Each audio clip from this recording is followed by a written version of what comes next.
Hi, everyone. Welcome back to the Change Your Mind podcast. I'm your host, Chris Ashley, and I am so excited for my guest today, and I can't wait for you to hear all the amazing things he's going to say as well. So I have Krishnanand with me. Krishnanand, I would love for you to just tell us a little bit about who you are. What's your bio for listeners who might not have ever heard of you before? Sure. Well, I became a spiritual mystic when I was a child. Wow. So, and I was pretty intensely involved. It wasn't just a hobby for me. From early on, I was studying. I was a scholar. I was kind of advanced in school and things like that. So I had a good intellect, and so I was always drawn to not academic things. I was drawn to spiritual and mystical things, and so I became something of an expert in them by the time I was in my late teens. So I wasn't just scholarly learning and studying them. I wanted to know more and more and more. I could not. I'm a knowledge addict, and I want the deep things, and I want more of it, and I want whatever I find. I'm like, I want to go down that rabbit hole. I want to go even deeper. So I want to go to the origins of it, the source, the truth of it, and then also I want to put it to use. I want to practice it. So I meet a lot of people throughout my life that they want the knowledge and they want the theories and they enjoy that, and we all get high off it. I mean, it gives you like an endorphin rush, you know. But people don't. Then people start to wonder why they're not progressing spiritually, and that's why I've kind of what I've been doing for many years now is that I say because you're getting knowledge, but you're not putting it into practice. You can't sign up at the gym. You actually got to go and lift some weights and do some stuff, you know. So it's about putting it to use, and so all my spiritual work and studies was put to use. I wasn't just drawn to alchemy. I became a master alchemist. And I mean a laboratory in my house where I almost blew the whole thing up. Okay? And I was making stuff. Yeah, I was doing practical alchemy, spiritual alchemy, and I absolutely loved it. And same thing, as a bhakti yogi, I didn't just read the books. I went to India. I went on pilgrimages. I toured the country. I went through Nepal. I mean, I just went to the sacred sites, these places that many people never even heard of, and I spent time in there, and I sat and meditated in them and just absorbed what they were and studied them before I went and while I was there to get that experience and learn what the practices and methods were to develop spiritually and grow. Yeah, absolutely. And then once you've been there and walked that path, it gives you so much more insight and ability to be able to help others along the journey too, right? It does, and you just want more and more and more. And yes, of course, all spiritualists, I mean, anybody that finds something that they're really into, you could say, that's having a profound effect on them, want to share with other people. And you got to kind of know when to and when not to, you know? But for sure, it's a bit of an addiction. The more I pilgrimaged to India and Egypt and around the world, the more I wanted it, the more I needed to do more and more and more. And then finally, I got to a place, after my NDE Express particularly, several years ago, and I'm like, you know what? I don't really need to travel or go anywhere anymore because I saw what I want to see. Like I've taken that in. Not that there isn't always more, but I've taken all the big truths, the eternal truths in, and now it's time to, and has been for some time now, to continue to write, to teach, to mentor for those who are having their dark night of the soul and lost themselves. And that's what it's all about, is that my dark night of the soul had gone on for most of my life. And enlightened masters and gurus and sages, not otherworldly beings from other celestial places. I'm saying literally Buddhas and sages that walk this planet in physical form, you know? And so they give us all these teachings. And so being able to have guidance from that, and I'm like, well, what about the people that don't have that? I'm not one of those, but maybe I can show them what they showed me. I love that so much. And I've been on a similar journey. You're a truth seeker like I am. And like you said, you get addicted to it and you just want more and more. And I like to say it's like every new teacher that I find is like a new door opening in an unending hallway. Like you just get hooked. And no, I love that so much. And I relate to that so much. And I love that you're teaching others. This is why my reference to my death experience and what I travel to within the portal is about the in-between state between life and death. And that's where I was during my coma. That's where I visit regularly now. It's been ongoing for many years. And so I refer to the spiritual presences that are within the portal as Akashic agents. You know, the Akashic records. Yeah. So the Akashic records, again, there's that addiction. We want Akashic records has all the true knowledge, all the essential truths, all the eternal truth. Everything is there, past, present, and future. And so we want to connect to that. And, you know, and again, it's not just that you just want more. Like you want eventually you get to a point where you will not settle. You can recognize the shit from the shine, and you can weed through it, and you can get the right stuff. And that's the thing is, even since I was young, I was very cautious and very passionate, very angry in sometimes when I was younger, that I sensed that so much of what people were teaching were not the right stuff. And I kind of followed my intuition and instinct, and again, went down those rabbit holes, kept searching and searching and searching, and made sure that I was finding the eternal truths, not somebody's version of them. Yeah, absolutely. And I like what you said too, is that like you can take all of these truths that you've learned and synthesize them, because not everyone is geeking out like you and I are, right? Not everyone is reading all the books and going on the pilgrimages and studying under teachers. So you can bring that knowledge to people that aren't doing that. That's my style is, yeah. I have been, since I was very young, been able to communicate things that are very hard for many people to understand in ways that are accessible to them. I'm kind of come from both levels. I have this high intellect, but at the same time, I'm just an old street waif, homeless dope fiend that used to live on the streets. And I just live a rough life. So I kind of come from both areas, so I can communicate to both. Okay, so I want to talk about all of that first before we get into your near-death experience and all of that. So first, I want to know, you started all of this quest as a child, which is so unique. You know, most people don't find spirituality or mysticism until they're much older. So what was it about your childhood? Were you exposed to it? Was your family into it? Like what set that spark? Hold on to your head here, because it's going to get a little wild. I love it. So get it wild. My first near-death experience was at birth. I was born a nuchal baby, quarter around my neck. A nuchal baby, quarter around my neck. So I was born basically dead. They revived me instantly. And so I didn't know this until I started learning about NDE several years ago, that clearly what I had was NDE, because I had all of the side effects, features that come along with an NDE from the time I was born. So I'm not exaggerating. I'm not making things up. I don't know how to say it, but to say it. So by the time I'm like 2 and 3 years old, I'm looking at the world around me, looking at my parents and thinking, who are you people? You're not my parents. I don't know who my parents are, but you're not them. What are you all doing? Like, what is all this you're wasting time on? And I'm thinking, you better not. I mean, I was aware that I was having these very adult thoughts, and I'm like, I'm a baby. What's wrong with you? Like, how can you have these thoughts when you're a baby? What's going on? And so I learned to keep it very quiet as I learned to be able to talk. And so I was having these very high and deep thoughts, and I just figured I was crazy. And I figured early on, I was like, don't talk about it because people think you're crazy and they'll take you somewhere. I was like, how do you know that they take crazy people anywhere? You're a little baby. You're a child. And so I was already fathoming and wondering and seeking. So basically what it is called sanskars in the language of Sanskrit. Sanskars are basically your carryover tendencies and awarenesses. So most of your spiritual knowledge, when you learn it, you don't feel like you're learning it brand new at all, do you? You feel like you're remembering it. Exactly. Right? And that is because you did learn it. And so what we're doing is we're resurrecting those things that are already put in there from past lifetimes. And so we're able to access those. And again, in the Akashic records and within ourselves. And so that's what it was. I was pursuing it from the time I was a very young child. And then, of course, I had my first religious experience when I was 10, 11 years old. And I was very angry at the world. I'm like, these people are a bunch of hypocrites. All the war and all the bad stuff in the world is all in the name of God. And I'm like, what is wrong with these people? Right? And again, I'm still a kid, And so I began to really study theology and religion, not because I was into it, but because I wanted to debate these people in person and defeat them. And show them how wrong and hypocritical they were. I wanted to do it in person, and I did as a child to embarrass them. Right? That's not a very spiritual attitude either, though. And so, as I went deeper into spiritual knowledge and theology to learn how to debunk it, I found the truths. I found the eternal truths. I mean, the sage and guru Yeshua, Jesus, said, "Knock and ye shall find. Seek and it shall be open to you." He doesn't say sit on your ass and wait for it. He says, "Seek and ye shall find." And so, as I sought, I continued to find. So, that's amazing.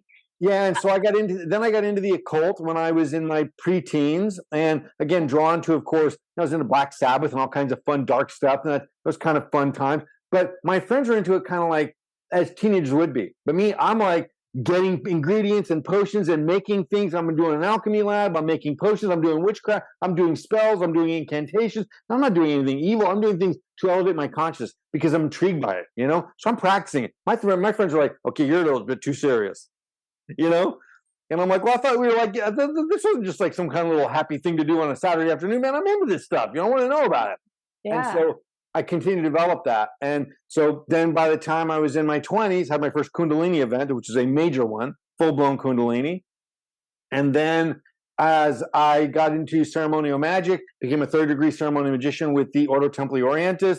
I became a master alchemist with Flamel College. My mentor was Dennis Hawk. I don't know if you know who that is, but he is probably the leading alchemist throughout the world in these last several generations. He's up, and he was my personal mentor. And you know why? Because I demanded. I met him and I said, I'm only taking this course if you become my personal mentor. He goes, I don't do that. I tour and I lecture and I write. I don't do it. I said, that's the only way. He goes, you drive a hard bargain. You got it. Amazing. I love that. See, for listeners, I talk about this all the time. You have to take action, right? You have to step outside of your comfort zone and advocate for yourself. That's how things happen. Seek and ye shall find. Yeah, not exactly. And the main thing is not just physically go out there and look. You've got to, from your heart, wish it and will it and desire and draw it to you. Yeah. And so that's the thing is when I feel something, when I long for something spiritual, it's not just a like or a desire. It becomes overwhelming. Like I can't breathe anymore. I can't think. I can't feel and I'm begging and pleading and demanding spiritual forces. I'm saying, I'm not begging. I'm not praying. I'm not asking. I'm demanding you come to me in my life now. Yeah. You won't take no for an answer. There's no doubt in your mind. I love it. So just for listeners who don't know much about alchemy, can you just really quickly just give a little rundown on alchemy? What do you do with it? On the surface level, what most people would understand is that it's about turning lead into gold. Right. Okay. And there is a practical alchemy. That's a whole one school. Practical alchemy is the potions, the tinctures, the ointments, the elixirs, and all the things that you make to be able to sustain health and all these other things. And you do it in a magical way. In other words, you do it with astrology, you do it with a whole bunch of other mystical properties so that it's synthesized with all of the forces that are out there. But then there's spiritual alchemy. And spiritual alchemy is the true alchemy. And it is about lead into gold. It's about the leaden, dross spirit of the human material mind to be transformed into spiritual consciousness of gold. So the lead is the human experience and the gold is the spiritual experience. So what alchemy describes, it's Hermetic, and so it's ancient Egypt, it's before that, and it's 7 stages. Sound familiar? 7 chakras. So we see this again and again and again, 7 notes on the musical scale. So there's 7 stages where you're basically taking yourself from where you are and you're eliminating and you're destroying everything that you know about yourself, your ego, your desires and all that, and you're basically rebuilding it from scratch. It's very intense. So all the yoga systems the same way. Chakra yoga, Kundalini yoga, Tantra yoga, all paths of yoga really are about destroying yourself, your ego self, and being able to be reborn and transformed. So alchemy is about that. And that is the Western version, I call it the Western version of yoga. And so mental yoga, not the movement yoga. And so it's the Western Hermetic version of that. And as the Sanskrit eternal truth, Sanatan Dharma, traveled from the Far East or the East or in India to the West in ancient times, it became Judaism, it became Kabbalah, it became alchemy, it became all these things, and it just slowly got a little bit changed around. Not changed as indifferent as in a bad way. It's cultural. You know, people have to use different analogies, different ways of teaching and practicing because they're in a different region, you know? And so it kind of modifies a little bit, and that's what it is. So all these paths, what I teach in my books and all my work is that I'm showing the unity of these things, not the separateness, how they're alike. And they're all teaching us one thing, spiritual consciousness, divine love consciousness. I love that you said that because I was just going to ask you that. You've studied all these paths and gone to all these places. And, you know, is there one that you're more drawn to, or are you just seeing the similarities in all of them and how they're all connected? Chris, that is a fantastic question that I don't get asked enough. I mean, I wish it was always been asked because every once in a while someone will ask me, so you're a master, you're not a master, expert in all these paths, which one do you use? Do you use them all? And you can't, because the bottom line is if you want to succeed at something, anything in life, you got to be exclusive to it. You can't just do it half-assed, right? You got to be completely committed to it, right? Right. Whether you're passing a test or driving a car, if you're not paying full attention and doing it committed completely to it, then something bad is going to happen. Spirituality is no different. And so we do have to select a path that suits us particularly. So me personally, I gain, and I've always benefited from having knowledge of all of them and seeing how they all synthesize together. But ultimately, I see one set of eternal truths. And so I do advise my clients. I don't say, look, you got to follow my path, which for me is Bhakti Yoga. Okay. I'm not saying you got to follow my path. I did Kundalini yoga and I had profound experience, all these kind of things. What I do with my students and clients is I say, listen, let's talk for a while. Let's find out which is the path that's going to suit you for a while. Now, I did all these things and I wasn't just messing around. Again, it wasn't just because I couldn't make up my mind. It's I was drawn to each one. So basically, I feel like with Western organized religion, I started in kindergarten and then I moved up to intermediate and I went to middle school and I went to some of the occult and mysticism. And then I graduated into college and I went into some of the Eastern paths. Then I went postgraduate and went into the high forms of Bhakti Yoga. All right. So Bhakti Yoga is your postgraduate. I think it's a graduation prior. And again, that's really just about absolute just love. And I know it sounds corny, but I'm saying when you love the divine and you simply form a union with the divine.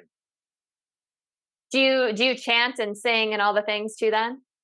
I do. My daily meditation that I'm pretty regular with is, and it's usually twice a day, morning and evening. And so, yes, I like kirtan. And these kirtans are not just there's Nam San Kirtan, which is just Jai Shidadhe. We hear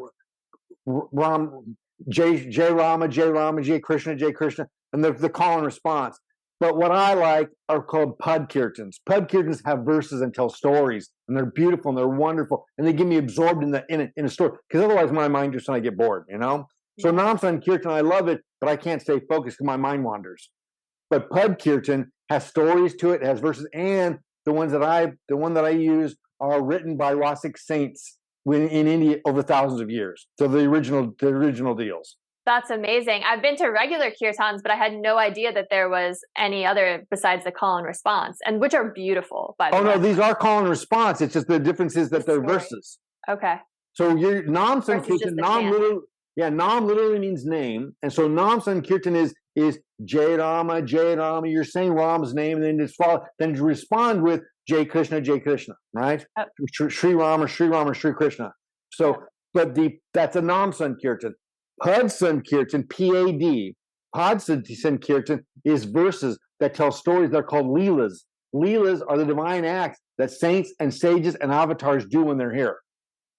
It sounds beautiful. I'm going to have to go to one. That sounds amazing. They're fun and they're wonderful. And again, the stories, sometimes they're funny, sometimes they're deep, sometimes they're intense, sometimes they're lonely, sometimes they're about longing. So that's cover a wide area.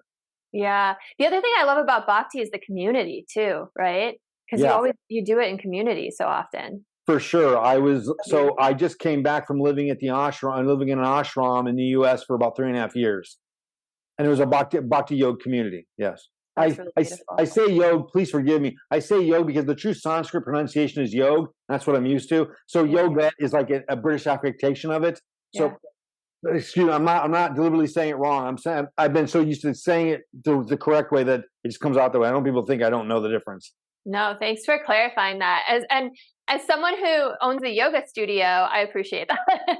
Okay, well, there you go. So it's all about the asana for me. Most of the words with the A after the end of the aspirated A is a British affectation of when they colonialized India, which they kind of they change everything around. So it's actually yog, it's actually karm, not karma, dharm, not dharma. Some words do have the aspirated A, but many of them don't.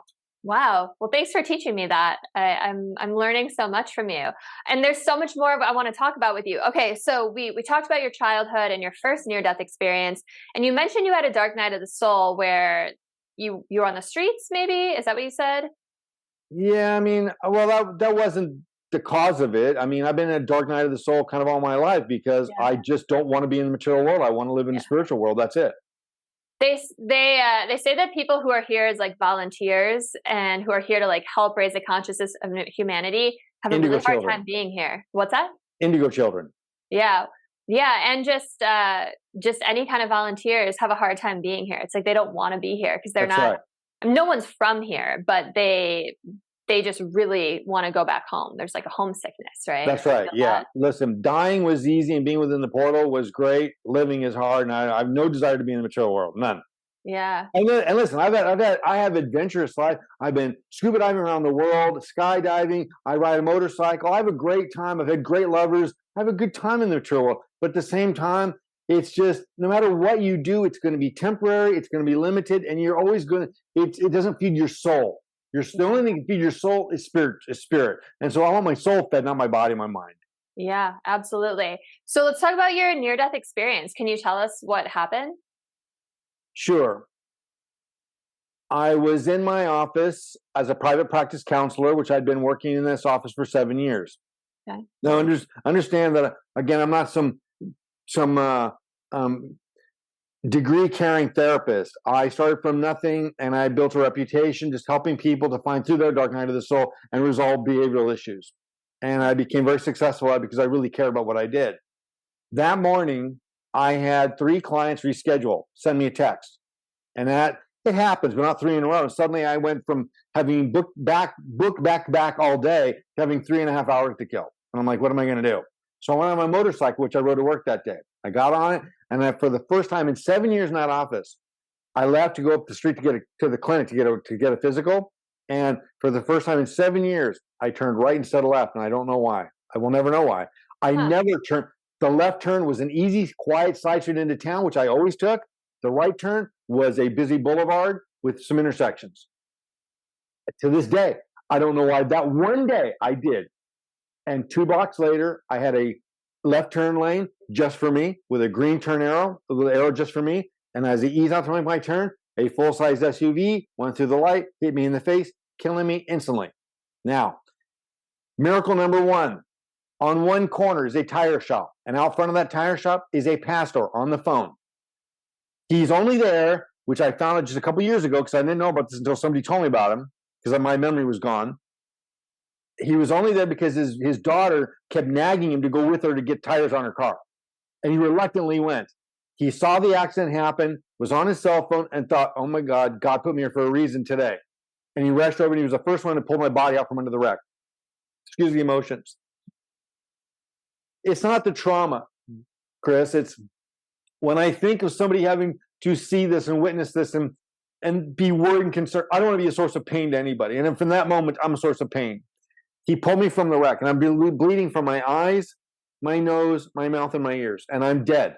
He reads me my last rites. He begins chanting and reading my last rites on the street. On the other corner is a Jack in the Box restaurant. Okay? At the front of the drive-thru line are 2 paramedics getting lunch.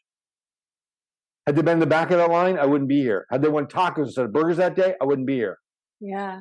They're on the scene in seconds, bring my body back to life. Now, I say it this way because, by the way, Chris, the moment the impact happened, my chitta, my consciousness bolted. I was like, I don't need to be here at all. So I left. So they bring my body back to life. I'm in a stage 3 Glasgow coma. Now, let me tell you from an EMT perspective, literally there's a stage 1, which is death. Stage 2 isn't much better. In stage 3, they literally put their shoulders up literally and say, it's up to God now. There's nothing we can do. It's synonymous with death. You can look up stage 3 Glasgow coma. I had a DAI brain trauma, a diffuse axonal injury. It's the worst brain trauma known to science. I'm in a coma for 9 days. During those entire 9 Earth days, I'm on the other side, moved in the portal, experiencing complete connection, complete peace, complete spiritual union with something that's divine. And I woke up on the ninth day, by the way, as a numerologist, that's a profound number for this particular thing. It's an end of a cycle. And I woke up on my 9th day, and it was on my birthday. Wow. So now we get these handful of little miracles. And of course, later on, as I'm suffering for many years from all this, I'm saying to these Akashic agents, hey, if you could put a pastor in one corner and a paramedic on the other and make me wake up on my birthday, can you just have the truck miss me? Couldn't you just make it miss me? Wouldn't that have been easier for all of us? That wasn't your soul contract, though. That's not what you were supposed to go through. That's right. And so visit within the portal, my time within the portal, my presence within the portal was not an event that took place while I was in a coma. It continued to go on. So every time I would go to sleep in the material world, I was totally conscious and aware within the portal. Wow. It was like, so when I would fall asleep in the material world, it was kind of like I was already joining a classroom, already in session. I was already in a conversation. I wasn't like coming in and then going, oh, hi, nice to see you again, to the Akashic agents. It was like, it was an ongoing thing and I was just joining it. So I was apparently already there. And then my conscience was catching up with it. So this was so intense for the first 4 years that I was very confused about living in the material world. It was hard for me to differentiate between where I was at any given time. Am I am I within the portal? Am I in my living room? Where am I right now? So it was very hard to reorient back and forth. Keep in mind that when I woke up from my coma, okay, my son and my partner of 10 years were both met in the hospital by 2 doctors and a priest. That's not a good sign. They were told, if he ever wakes up, which by the way, he won't, but if he does, they're trying to ease them into this. If he ever wakes up, he'll never be able to take care of himself. He's likely going to be vegetative. He'll never be able to walk. And when I woke up, I could not walk. I could not talk. And I don't mean couldn't walk because I was damaged. My physical injuries were relatively minimal. I couldn't walk because I did not know how. My entire identity and memory was deleted. Wow. I do not. So it's not like I didn't remember how to walk. It's like I never learned. Yeah. Did you know who you were? I had no idea who I was. Wow. The nurse stood in front of me and said in a very condescending way, do you know who this is? To my partner of 10 years, beautiful woman that I was with for 10 years. And I hated the nurse. I felt she was, so while I didn't know who I was, I still knew when I was being condescended to, and I really was irritated. And so I did not know who she was. And so I just said the Queen, because I thought I was in England. Now keep in mind, the Queen. The reason I thought I was in England, I said to my loved ones, I said, how did you guys get to England so fast? They thought I was delusional. This is because while I'm within the portal, I'm having multiple past life regressions, and I'm confused which lifetime I'm in. The 3 of us all knew each other in England in our last lifetime, and I was like, why do you think you're Jeanette or Brandon in this lifetime? Why don't you see that you're more than this? I was confused. I could not make clear sense of see the lines between past life and this life. They were all modeled together. Yeah. Were your son and your partner in all of the past lives you saw while you were on the other side, or in the portal, as you call it? No. So here's what happens when I'm within the portal. Yeah, I want to hear all that too. So much I want to hear. The life review is a standard feature of NDE. People have their life pass before their eyes. But I was offered by the Akashic agents. I told you what I call them as Akashic agents, right? Right, you did. Okay, I did. Okay. So I was offered by the Akashic agents if I wanted to have multiple past life reviews, not just life review. And I said, yes, but I only want life reviews of lifetimes that are relevant to my spiritual journey, not regular ones. Okay. Only so I can learn what I did right and what I did wrong in my progress in my soul's journey. Yeah. And they said, granted. And so what was given to me when I was in the coma state is a cinema of lifetimes over thousands of years, condensed like an instant download into my consciousness. So I saw hundreds of lifetimes over thousands of years that were relevant to my soul's journey, revealing deep secrets and mysteries to me that I was able to recover and retain later. So my past life. So again, this is why when I woke up from the coma, I was very confused as to where I was. And this went on for 4 years. I was often not sure. I mean, I remember driving my car and I was in the Akash. I was within the portal consciously. My phone rings and I'm like, oh my God, what am I doing driving? Where am I going in my car? Like, where am I going? I don't even know why I'm in the car. And I think, which can happen. We can all forget why we're somewhere, right? But I took the Bluetooth, and my son goes, hey, I land at 12:45. Oh, that's right. I'm going to pick my son up at the airport. Wow. So you're in and out. Can I ask you a question really quick? When you were looking at the past, when you were shown those past lives, were they always on Earth? Were you always a human, or were you other places as other beings? Here's what was revealed to me is that The reason people will think they were on different planet systems in past lives is because this planet has gone through so many incarnations, so it's already taken on so many different forms and so many. And so, yeah, the billions of years old that this is this version, it also reincarnates. And so, our lifetimes, what we remember from other planets, what was revealed to me is your eternity. Eternally, you take multiple lifetimes on one planet system, but it changes. And so what you think is another planet is just from a whole different epoch and era from the last time the Earth was before reincarnated itself. Interesting. So all the souls from any one planet are repeat lifetimes on that planet from different identities. So I was in different eras, and so some of them were prehistory, and I don't just mean prehistoric. I mean in our last incarnation. So yes, I'm talking about timing and cities and civilizations that not only didn't exist and that we don't know them, like this was long before this planet ever evolved to what it is now. So it goes through the Pralaya stage and the Mahapralaya stage. The Pralaya stage is when the Earth goes dormant and all life dies, and it does that for a timeless amount of time, then it comes back. Wow. So there's a bit of both. That's really fascinating. I've never heard that before. But primarily, I only wanted to see and asked to see lifetimes within this string of lifetimes where I could see my soul's journey so I could complete my soul's journey to spiritual divinity, because I don't want to keep coming back to end the process of reincarnation. So again, I was shown a history of these things for thousands of years, and I was able to see the inception of many of our religions and many of our spiritual paths, where they came from, because I was there for some of them, and so I was able to witness this. So what happens once you reach that highest state of spirituality that you were just talking about, that you don't have to come back? What's the ultimate, what happens there? Let's give it a name. Yeah. Let's call it spiritual realization with a capital S and a capital R. Okay. So there's enlightenment that the Buddha taught, which is a form of liberation, where basically your soul is liberated from material phenomena forever when you attain enlightenment that the Buddha teaches. This is the path of Advait, okay, which is non-dualism. Right? Now, in this instance, what happens is when you die, your consciousness is terminated. So your soul is, of course, eternal, and it cannot be created nor destroyed. And so your soul merges with the everything. But your consciousness and your body is done. You've completed your journey.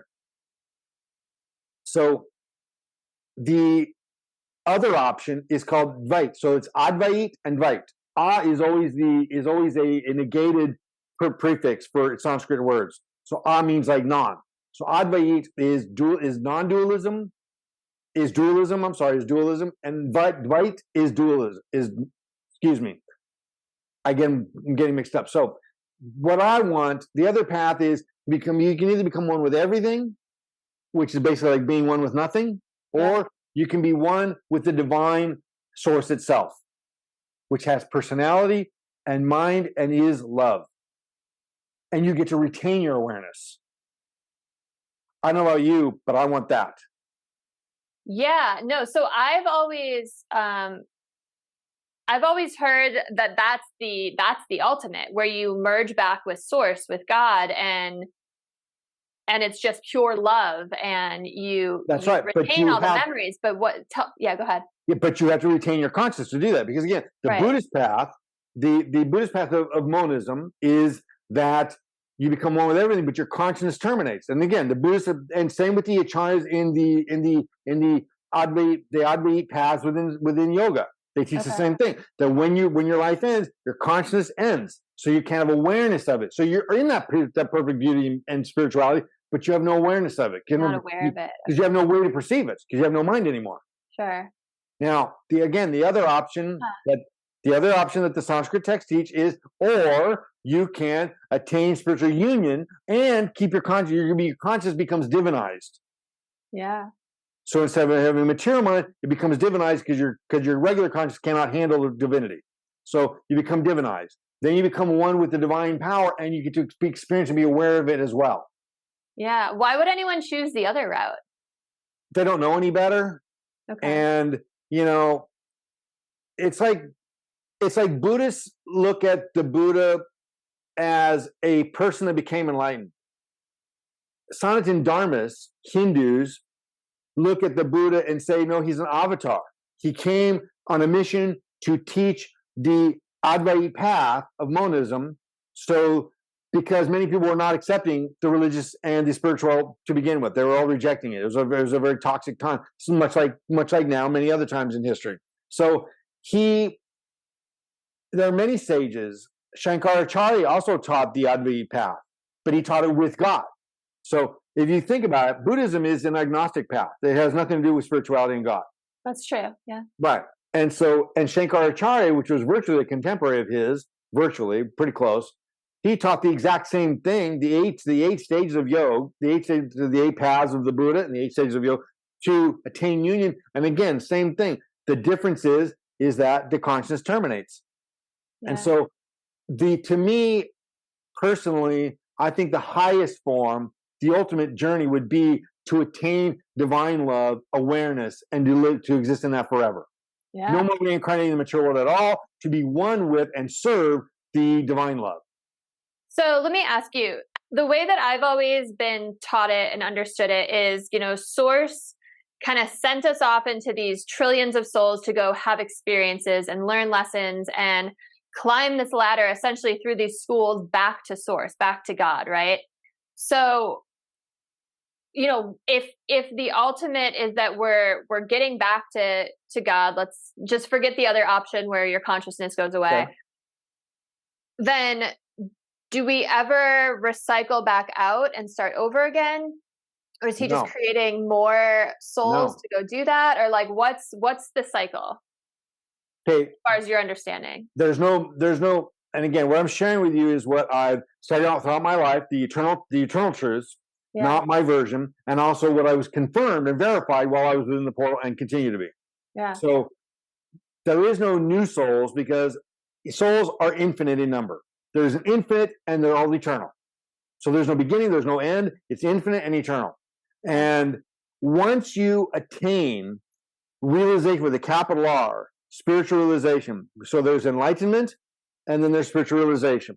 Right. You can say spiritual enlightenment versus and spiritual enlightenment. Spiritual enlightenment is when you become one with that spiritual divine love as we're talking about, right? And then you're done. You can't forget that. You can't forget divinity because you become one with it. So you're now perfected forever, and that's eternal. You're done in the material world. So it's not, you don't forget and go back. You can't forget it. You wouldn't forget it. You're divine. You become divine. Okay, so what about the souls that are still in the material world? How did they get there? How did that begin? Do we know, or is that not? Are you familiar with the concept of original sin in the Western religions? A little bit. Okay, the Adam and Eve thing. Sure, but feel free to teach me. The concept of original sin, what they turned it into, like, they become aware of their nudity and sex, and that's all evil and bad and blah blah blah blah blah. Western religion, kind of like dogma, right? Okay, yeah. That's what they do, and God bless them. I mean, it came from something that was eternally true. And so the original sin concept comes from the fact that we're all in an eternal condition, which is incarnation. So it's not a beginning or an end. It's not like you began one day and then you can't end it, but you didn't begin one day. You've been doing this for eternity. Again, we can't process that concept. The fact that you had literally been alive and reincarnated, and you say, well, what was the first one? There is no first one. You've been doing it for eternity. There is no beginning. It's been going on forever. It reminds me of the idea that like all time is happening simultaneously, right? Like Correct. past lives are actually Correct. parallel lives. It's all happening now. Correct. Okay. Right. What was that? Was that movie? Yes, that's correct. What movie? I want to watch the movie. Interstellar. Oh yeah. Interstellar does a great job. I love Nolan. He's brilliant. Yeah, so he is. Interstellar does a great job at just playing that. And many people in the theater, they don't even know what's going on. I'm like, as a mystic, I'm seeing and a physics hobbyist, I'm getting this on so many different levels. Yeah. So it is kind of all mashed and meshed up together, but at the same time, it's also experienced separately. You can't transcend time. You're caught in the here and now. You're eternal presence, right? Yet you also can. So it's only in the spiritual realm are things paradoxical. They are simultaneously the opposite of what they are. Simultaneously, we're here in the material world. It's either black or it's white. It's either hot or it's cold. It's something. Right. So it's twilight, but it's still a blend of these two things. Duality, yeah. That's right, duality. And so instead of a oneness. And so I forgot your question. I got lost in my own little kind of diatribe there. I forgot my question too, because I was just so fascinated with everything you were saying. But we were talking about time. Time is happening at once, but you have to experience it separately. Right. But here's the thing. Keep in mind. See, when you get to the eternal truths, where the emotions, because they're just so beautiful, and they're so, because they give us the eternal truth because they love us, because they're pure love. God is pure love. Yeah. And I will say she, because the love aspect of God, the divine love aspect to me is very feminine. And so keep in mind the Buddha's Four Noble Truths. Life is suffering.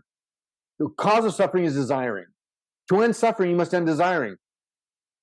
You can do this in this lifetime. Same with all the other paths of yoga, the Ashtanga yoga, which is the Eightfold Path. Every path teaches you this axiom, that you can do this in an instant. The sage Patanjali that wrote the Yoga Darshan about the Ashtanga yoga, he said in the beginning, he begins this text with saying, I'm going to now explain to you the path of Ashtanga yoga. The 8 paths you all know, going to yoga, so you know about Ashtanga yoga. You're a yoga teacher. Right. So then he says, beware. Very few of you will ever, ever, ever attain enlightenment, spiritual realization through this process. It is so hard. And those of you who do, it will take many, many, many lifetimes to pull it off. And in the end, at the very end, when you get done with all the other 8 branches of the path of yoga, you have to do one more thing. Complete and total surrender of your heart, will, and mind to the God power. And he says, or you can just do bhakti. Anyway, and he goes on, but to explain it, and I'm like, what do you mean? Or wait, back up. Wait, what was that? What was that little shortcut? What was that about? What's that? Yeah. Now, I'm gonna try that. The point is, the Buddha teaches the same thing in the Eightfold Path. You go through all the Eightfold Paths and exercise in the stages of Buddhism, and you get to samadhi. Now, what happens in samadhi? You've attained nothingness within your conscience. You have no desires, no will, nothing. And he says to you, and then you have to stop that too. Now, I have attained moments of samadhi in Buddhist, in kirtan, in Kundalini yoga. I've had, and I'm like, oh my God, and then I'm aware of it. I'm like, oh my God, this is amazing. There it goes. Yes, since you're aware of it. Yeah. That's right, because you're aware, because you're like, wow, this is beautiful. That ends it. You can't have that. That's you. That's ego. And so the final stage the Buddha teaches, Shankaracharya in Advaita and Monism, all these teach you at the very end, so have one last thing to do. So when in Buddhism, again, you're focusing on the yantra, the candle flame, all these things to get your mind completely point focused, right, on one thing, and that's it. Nothing, everything else. Then you got to let the candle go. Then you got to let that yantra go. Then you got to let the mantras go. Whatever you're fusing, that has to go too. It would be completely no mind for true samadhi, right? Yeah. And so what they're teaching you is you can't do this. You're not capable. You're a stupid human in a stupid human body, and you're limited in your conscience because you're not. The only thing that's divine about you is your soul, which is already divine, but your mind is not. And in your mind, if your mind is going to be divinized, it has to be graced. It has to be through the power of grace, which is God's power of love. And that can only be when you completely dissolve and let go of your ego and yourself and your desires and simply just want love. And that's it. Yeah. So only the God power can take that last stage with you. So or you can just do bhakti or you can just cut through all that. And again, you can do this in this lifetime simply by, you can skip all that and just surrender completely if you can do it. And just surrender to love, right? Which is what that's it. When you have complete surrender, then you have to do any of the stages. Look, the Eurasic saints, the enlightened masters, they don't do yoga. They don't do yoga. They don't meditate. They don't do anything because they're already there. Yeah. They don't do anything because they are already just constantly absorbed in them. So Ramakrishna Paramahansa, you familiar with the name? Ramakrishna Paramahansa, a great saint in the turn of the century. Look him up. You'll love him. Okay. He was... The path of yoga is basically in the U.S. and came to the West probably because of his 2 disciples, Yogananda and not Yogananda. Vivekananda. Okay, yeah. Okay, so yeah, he was his guru. Okay. Vivekananda. So at the end of Ramakrishna Paramahansa's life, he had brain cancer. Okay. And his disciples went to him and said, Master, you're one with the divine presence. You're one with your avatars. Why don't you just ask them to relieve you of all the suffering and pain? He said, why would I take my mind out of loving God for one moment for something so selfish and trivial? I love that. Right? Wow. St. Francis was lying in a ditch after being beaten near to death by 2 robbers. And he's lying in a ditch. And he gets rescued because 2 passerbys heard him singing. And when they went to rescue him, he got mad at them because he was like, why are you interrupting me? I am singing to God. I am in love. What are you bothering me for? He was dying. He wasn't gravely. That's how absorbed he was in God's love. Yeah. So when we surrender to that level, when we get to that point, we don't need to do anything. Yeah, you're just there. You're in that moment. That's right. And so Ramakrishna Paramahansa, I evoke that often because as I get mired by and shackled by my own sorrows and my fears, I remind myself, I'm not dying of brain cancer. I've had some very, very serious things go on, but how dare I? How dare I do anything? So I try to take my mind out of that and remind myself, this is only temporary. It does not matter. This is one in a million of different lifetimes. You suffered in many of them. You've had great ones, and it doesn't matter because in the eternal concept, you won't even think about this. You won't even remember it. I was just having that conversation with someone where they're like, oh, there's so much suffering in life. But it's like, if you stretch out the timelines and you look at all the lives connected, it tells a bigger story than that, right? It does. It does. But Chris, keep in mind, you suffered in most of them. Once you become spiritually aware, the dark night of the soul is, keep in mind what St. John of the Cross was writing about with dark night of the soul. He's writing about when a human wakes up spiritually and realizes, oh my God, I am never going to find any true actual happiness in this world. It doesn't exist. And so the dark night is when they realize this is all bogus. I can't, I'm wasting my time. I have to live spiritually and that's it. And even that, I'm in a dark night because I can't attain it right now. I can't live with it. I'm not with it and I can't live without it. And so the multiple lifetimes that we do on this dark night. So there is this string of lifetimes, and yes, in the overall span of things, it's just one little bit of suffering. But overall, the bottom line is there's just one eternal truth, and that's God, and that's the spiritual power, and nothing else. That's the only true Dharma. The only true Dharma is spiritual Dharma. The Sanskrit text says, the Vedas teach us that the only true Dharma is spiritual Dharma. And so therefore, if you're not doing something spiritual, you're wasting your time and you're going to continue to suffer. So even if I'm not suffering per se, as we conventionally know it, I'm very aware that I'm trapped in material phenomena and I don't want to be. Yeah, you're going to keep coming back, right? That's right. And I don't want to come back. Okay, so I have to ask you, you asked when you were in the portal during your coma, show me the lifetimes where I had spiritual growth, right? So I can see my spiritual journey. How are you doing? What kind of information did you get? Where are you in the journey? Were you happy with your growth? Here's my own theory on what's revealed and what's disclosed to you. First of all, it's above your pay grade. You don't get to know that. And here's why. Okay. And I'm not telling you what a guru or teacher actually said to me. I'm telling you what I've had to kind of theorize on my own. So I want to make sure I will always qualify an eternal truth and my own version, my own perspective of these. So here's what my theory is, that my guru, well, I sat at the feet of many times throughout this lifetime. I mean, literally, he was a human he was not human, but he was a spiritual being on this, but he was an avatar. And so I was with him many times. And many people would ask him, so where am I on my path? Where am I on my journey, my soul's journey? I mean, I'd like to know where and you just blow it off, okay? Because you can't know that, because one of two things is going to happen. If you see yourself as doing really well, you're going to get prideful, you're going to ego, and you're going to blow it. All right. You're going to get lazy because you're going to be like, "Oh, cool, I'm doing really well. I can coast." Yeah. That's right. So so they're trying to protect you from yourself. Or you're going to be like, "Oh my God, I'm like so far away. Like, what's the point?" Yeah, that makes sense. That's fair. You're never going to be like, "Okay, cool. You're never just going to be content. You're either going to develop ego or sorrow, and both of those work against you. But do you think that we find out in between lifetimes where we're at? Because we have to... You absolutely do. Right, because we have to plan out our next lifetime and what lessons we want to learn. Okay. So I also in my life, my death experience, had life preview. Ah, so you got this life preview or other lives? Both. Okay. I was shown and it isn't like there's a difference between hard destinies and soft destinies. Okay. Soft destinies are things you can change. Sure. Hard destinies, life, death, birth, some Things kind of in your soul calamity. contract, right? Winning the lottery and getting cancer are hard destinies. Sure. Okay.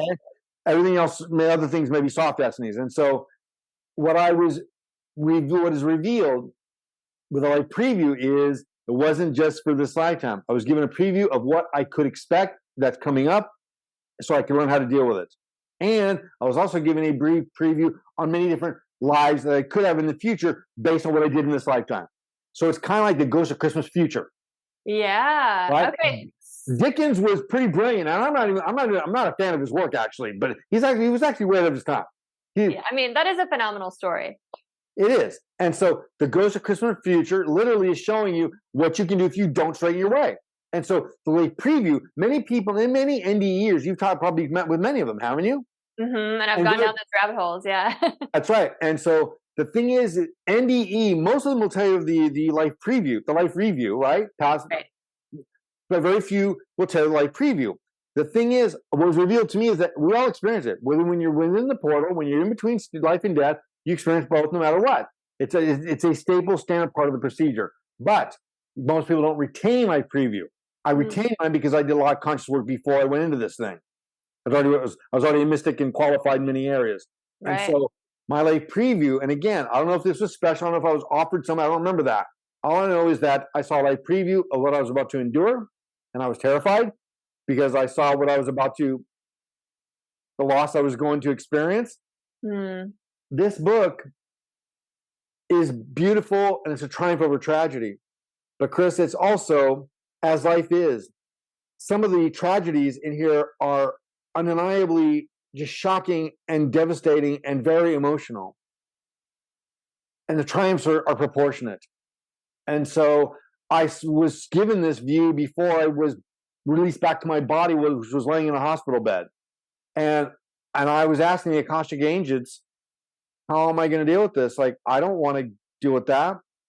What am I going to do? Like, I'm not going to be able to get along. I'm not going to be able to connect with them. I'm not going to remember anything. I don't even know who I am. How am I going to cope with this? How's this going to help me in my soul's journey? But I'm going to be so confused. And then I was also given like preview of many different future lifetimes based on the decisions I made in this one, whether I went back to a material life or whether I went back to a spiritual life. So as we see with the Dickens story with Ebenezer Scrooge, that he's shown that this is what's going to happen if you stay a bad man. Then he goes back and says, you know what? I'm going to change right this instant. You can change your karma when they're soft destinies. And so I was already on a spiritual path. So it wasn't for me an option whether I was going to go back to being spiritual or not. I don't know. I was just, it's not that I learned new things within the portal. It's that the things I already knew and the things that I learned were verified. And I was given absolute evidence of them. And it has deepened what I knew and what I was already doing spiritually. Deepened on levels that to this day continue to expand. So what's one thing that you had believed that was affirmed while you were in the portal? Well, again, being able to learn from a Rasic saint, enlightened guru for many, many years, I became a devotee to an enlightened master and again, I'm not talking about something that exists in the celestial space within my mind. I'm saying like literally for somebody that, his picture's on the wall over here, okay? Yeah. And so studying all my life, all the eternal truths, I accepted all these to be true, so I already had this massive amount of knowledge of it. And so, again, what was verified is that you are an eternal soul. You're trapped in material phenomena. The only way out is through true surrender, to be a spiritual person, not a human. Don't make it a side feature of your lifetime. Make it the only thing that matters. And so continue. It wasn't about don't do this and start that, like Ebenezer Scrooge. For me, it was continue to do this and do it wholeheartedly and just do not stop. Just continue. And it was kind of like a little pat saying, you're doing well, but just keep it up, keep it going. And so the affirmation of this, and what I guess the message for me and for everyone is, don't give up, don't be mindless of your spiritual life.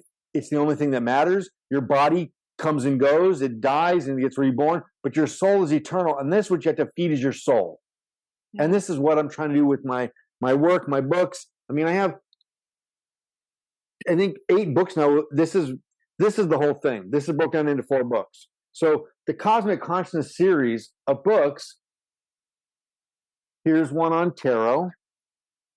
And you can see it's a very thin book and it teaches you how to use it. And again, Kabbalah's Tree of Life, Cosmic Consciousness, the Path of Yoga. And what these do is they don't just teach you what they are. Tarot is not a form of divination. It is a system for spiritual illumination. And people don't know that. Many people don't know that. And I've known that since I was young. A tarot deck is created as a pictorial imagery of the Tree of Life, of Kabbalah's Tree of Life, and it is a way to teach you how to transcend from materialness to spirituality. And so the message is simple for all of us. Don't stop and don't give up. And no matter what is going on in your material life, continue to reshape that and reframe that into spiritual context, because it's all that matters. The only true Dharma is spiritual Dharma. Yeah. And you always have a choice, right? You can always choose to become more awakened when adversity happens, more conscious, see the spiritual side of it, or you can go less awakened and less conscious, right? You can fall into ego traps. Another great point, and thank you for bringing that up, because I might have forgotten it, and I would have. And so I think that's critical. People think that when they have a spiritual awakening, they're never going to go back to sleep. And let me tell you, as a teacher and a healer myself, I see it all the time. People that when I would help people kind of get that spiritual awakening going, and I'm thinking, great, my job, again, as an addiction counselor, like, well, they hit their rock bottom. I guess my job is done. They're good. People that hit rock bottom can still use drugs again and have their lives unfold. And people that become spiritually aware often fall back to sleep. And this book tells you a story of my soulmate that did just that. And I'm like, how can you possibly not remember? How can you possibly lose sight of and lose the significance of what's going on with you on a spiritual and soulful level? How can you be, but people do it all the time. And here's why. Because it's a defense mechanism. Because as you know, Chris, spiritual life is hard. It ain't all beauty, kumbaya, yoga, and organic food, is it? No, it's not. It's a dark night of the soul, and it challenges you and tests you, and will take you to places you've never been before. And it's challenging. And many people are like, you know what? I don't want to deal with that. And I don't blame them. A lot of times I don't either. But our choice is to either deal with it now or deal with it in future lifetimes, and again and again and again and again.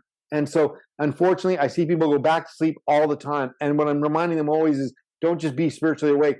Continue to work with it and sustain it. You can't just go to the gym once and be fit. You've got to continue to go to the gym and eat right to stay healthy, right?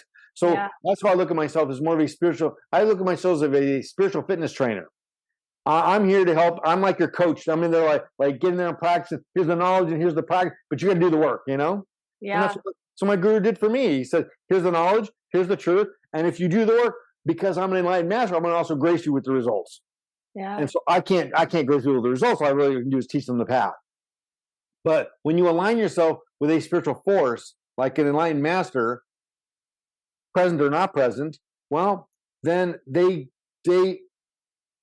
impart grace upon you. And the grace is that you get the results of it. And again, we're not talking about happiness, kumbaya, and joy, and whistles, and happy. It's simply, I would call it the difference between happiness and fulfillment. Which do you want, happiness or fulfillment? I love that. Yeah, that's great. My gosh, I feel like I could talk to you for hours. There's still so much I want to know about, like how you recovered from your NDE and all these things, but we're already at an hour, and I'm just so grateful that you spent this time with me. So thank you for imparting so much wisdom. I learned so much. Tell people what you're working on now, how they can find you. You know, I'm sure a lot of listeners want to come work with you now. That'd be great. Withintheportal.com. Real simple. Here's the book. Okay. Withintheportal.com. On the website, I have, so tomorrow, for example, I'm giving the free classes, and it's online, and some people come in person, where I'm at in California. And so we have free classes. I do readings. Those people usually buy. I'm also, by the way, this is brand new. So you're the first person, the first podcast. You're the groundbreaker. You're the innovator here. So the book is 4 books. It's 4 acts. Act 1, Act 2, Act 3, Act 4. Act 1 is for free on my website right now in download ebook. Cool. Very cool. So you can get it for free. You just go to the landing page. It's right there. Scroll down. It'll tell you right there. Just click on it. It says $0. So it's for free. So I can't give the print ones away because I got to pay for those. Somebody's got to pay to put them in between covers. But the ebook, Act 1, is for free right now. What an amazing gift. So everyone needs to jump on that if you're listening right now. I hope so. Thank you so much. Is there social media or anything that you want anyone to know? Yeah, so within the portal, there's a YouTube channel, there's a Facebook group, etc. And so again, I'm not always like right on top of all that. So there's all within the portal is the brand now. Everything. This little symbol, which is part of my tattoo that's on my arm, which was before this ever came out. This is what I kept seeing in a vision. And so the events, the classes, the community that we're forming, that's what we're doing, is creating a spiritual community for people that are in the dark night of the soul and trying to find their way and put these knowledges to practice. So the website's the best place to go. And yes, the YouTube channel has a bunch of videos that are getting a lot of views. And I also do some of these podcasts too. So I definitely recommend the YouTube channel. Some great stuff over there. Okay, amazing. So I'll also have those links. You might, excuse me, I'm sorry. So you might sometimes have to use within the portal with Krishnanand. Okay. So everyone take note. And I'm going to have the links in the show notes. So if you're driving or walking around listening to this, you'll be able to come back. So thank you so much, Krishnanand, for coming. I really enjoyed our conversation. Thank you so much for everyone listening. Be sure to like, share, subscribe. Check out my book, Change Your Mind to Change Your Reality. And I will see you all next time. Have a beautiful rest of your day. Thanks for inviting me. Thanks, everybody.